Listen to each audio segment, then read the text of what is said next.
اور جو قمریوں کی پرندوں کی آوازیں ہیں وہ لگتا ہے کہ وہ باغ میں اذان کی تیاری کر رہی ہیں۔ تو اس میں بہار کے موسم کی منظر کشی کرتے ہوئے شاعر نے یہ بتایا ہے کہ انسانوں کے ساتھ ساتھ نباتات اور چرند پرند بھی اللہ تعالیٰ کی عبادت میں مصروف ہو جاتے ہیں، اور عبادت شروع کرنے سے پہلے وضو کیا جاتا ہے۔ اس لیے شاعر کہہ رہا ہے کہ صبح کے وقت پھولوں پر شبنم کے قطرے جو گرتے ہیں تو ایسے لگتا ہے کہ جیسے پھولوں نے وضو کر رکھا ہو اللہ پاک کی عبادت میں مصروف ہونے کے لیے۔ اگلا شعر ہے، ہوائے شوق میں شاخیں جھکیں خالق کے سجدے کو، ہوئی تسبیح میں مصروف ہر پتی زباں ہو کر۔ ہوائے شوق، محبت یا عشق کا غلبہ، اس کا جنون، اللہ پاک کے محبت اور عشق کے جذبے کے جنون میں جو درختوں کی شاخیں تھیں وہ جھکی ہوئی تھیں، وہ سر بسجود تھیں اپنے خالق کے سجدے کے لیے۔ خالق اللہ پاک جو کہ اس کائنات کو خالق کرنے والا ہے، ہر چیز کی تخلیق کرنے والا ہے، سب کا رب ہے، سب کا پروردگار ہے، اس خالق کی عبادت کے لیے، اس کے باحضور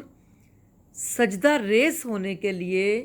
اس کے سامنے اپنی پیشانی کو جھکانے کے لیے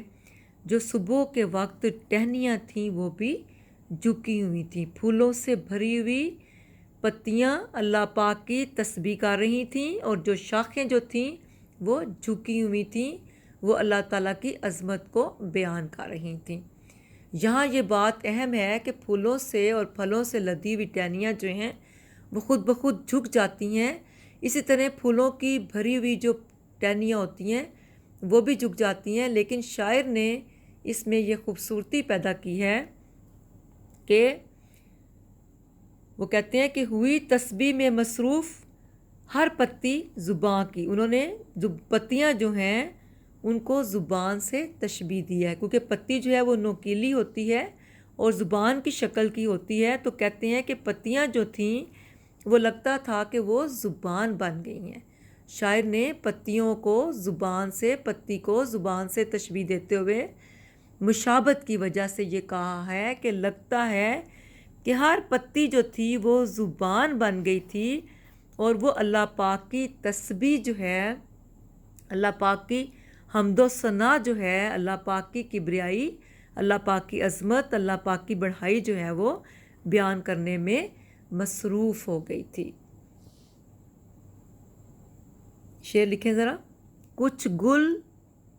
فقط نہ کرتے تھے رب اعلیٰ کی مدح، کچھ گل فقط نہ کرتے تھے رب اعلیٰ کی مدح، ہر خار کی بھی نوکے زباں تھی خدا کی مدح۔ وہ کہتے ہیں کہ صبح سویرے پھول پتیاں تو کیا، فقط گل فقط کہ نہ صرف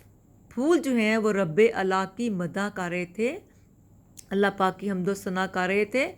بلکہ ہر ایک جو خار تھا، جو کانٹے تھے، ان کی جو نوک تھی وہ بھی زباں بن گئی تھی۔ اب خار جو ہوتا ہے، کانٹے جو ہوتے ہیں، ان کی بھی جو نوک ہوتی ہے، پیچھے سے کانٹا جو ہے وہ تھوڑا چوڑا ہوتا ہے، آگے سے باریک نوک ہوتی ہے، اس کی شکل بھی زبان سے ملتی ہے، اس لیے اس میں بھی شاعر نے یہ کہا ہے کہ ہر کانٹے کی نوک جو ہے وہ بھی لگتا تھا کہ وہ زبان بن گئی ہے، اور وہ زبان کیوں بنی ہے؟ اللہ پاک کی مدح کرنے کے لیے، اللہ پاک کی عظمت بیان کرنے کے لیے، اللہ پاک کی شان و شوکت بیان کرنے کے لیے۔ تو اس میں شاعر کہتا ہے، اکبر الہ آبادی کہتے ہیں کہ ہوائے شوق میں اللہ پاک کے عشق کے جذبے میں شاخیں جو تھیں وہ جھک گئی تھیں اللہ تعالیٰ کو سجدہ کرنے کے لیے، اس کی عظمت کو بیان کرنے کے لیے، عز و انکساری کا اظہار کرنے کے لیے شاخیں جو تھیں وہ بھی صبح سویرے جھک گئی تھیں، اور جو پتیاں تھیں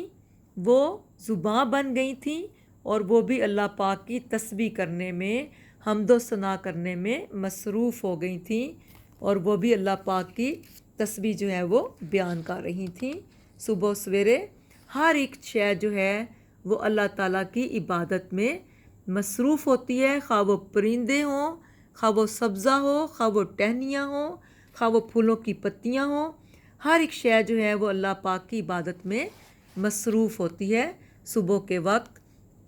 باوضو ہو کر پاکیزگی کی حالت میں۔ آخری شعر ہے، زبان برگ گل نے کی دعا رنگی عبارت میں، زبان برگ گل نے کی دعا رنگی عبارت میں، خدا سرسبز رکھے اس چمن کو مہرباں ہو کر۔ اس دعائیہ شعر میں اکبر الہ آبادی جو ہیں وہ یہ کہتے ہیں کہ ہر پتی نے اپنی زبان سے خوبصورت الفاظ میں برگ گل، پھولوں کی پتیوں نے، زبان برگ گل، پھولوں کی پتیوں کی زبان نے دعا کی رنگین عبارت میں، خوبصورت الفاظ میں کیا دعا کی کہ خدا اللہ پاک سرسبز رکھے اس چمن کو مہربان ہو کر۔ اللہ پاک اپنی مہربانیوں سے، اپنے کرم سے اس چمن کو، اس وطن کو ہمیشہ ہمیشہ سرسبز و شاداب رکھے۔ ہریالی جو ہے، سبزہ جو ہے، بہار جو ہے وہ عروج کی علامت ہے، بلندی کی علامت ہے، اور خزاں جو ہے وہ زوال کی علامت ہے۔ تو اکبر الہ آبادی نے انتہائی خوبصورت الفاظ میں دعائیہ شعر بیان کرتے ہوئے یہ کہا ہے کہ بہار کے موسم کے یہ خوبصورت جلوے جو کہ اللہ پاک کی قدرت کاملہ کا ثبوت ہیں، ان کی وجہ سے یہ وہ کہتے ہیں کہ اے اللہ پاک، پھولوں کی پتیاں جو ہیں وہ بھی اپنی زبان سے رنگین انداز میں یہ دعا کر رہی ہیں کہ اللہ پاک اس باغ پر اپنا کرم اور مہربانی اور اپنی عنایات یوں ہی برقرار رکھے تاکہ یہ باغ یوں ہی سرسبز و شاداب رہے، اور پھولوں کی پتیاں جو ہیں وہ زبان بن گئی ہیں، اور یہی وجہ ہے کہ وہ یہ دعا کر رہی ہیں خوبصورت الفاظ میں کہ اے اللہ پاک، ہمارے وطن کو، ہمارے چمن کو اپنی مہربانیوں سے، اپنی عنایات سے ایسے ہی سرسبز و شاداب رکھنا۔ شعر لکھیں ذرا، خدا کرے کہ میری عرض پاک پر اترے، خدا کرے کہ میری عرض پاک پر اترے، وہ فصل گل جسے اندیشہ زوال نہ ہو، وہ فصل گل جسے اندیشہ زوال نہ ہو۔ اس میں بھی یہ ہے فصل گل، بہار کا موسم، ایسا بہار کا موسم جسے کبھی بھی زوال کا کوئی ڈر نہ ہو، کوئی خطرہ نہ ہو، کہ ہمارا وطن جو ہے وہ ایسے سرسبز و شاداب رہے کہ جسے کبھی بھی زوال نہ ہو۔ اور ہماری کیا دعا ہے؟ ہماری تو یہ دعا ہے کہ ہماری یہ جنت سلامت رہے، ہماری یہ جنت سلامت رہے، سلامت رہے تا قیامت رہے۔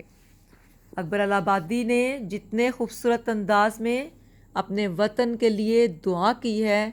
اسی طریقے سے خوبصورت الفاظ میں ہم بھی یہ دعا کرتے ہیں کہ اللہ پاک ہمارے وطن کو، ہماری ارض پاک کو وہ فصل گل دے، وہ بہار کا موسم دے جسے کبھی بھی خزاں نہ ہو، جسے کبھی بھی زوال نہ ہو، عروج ہی عروج ہو، بلندیاں ہی بلندیاں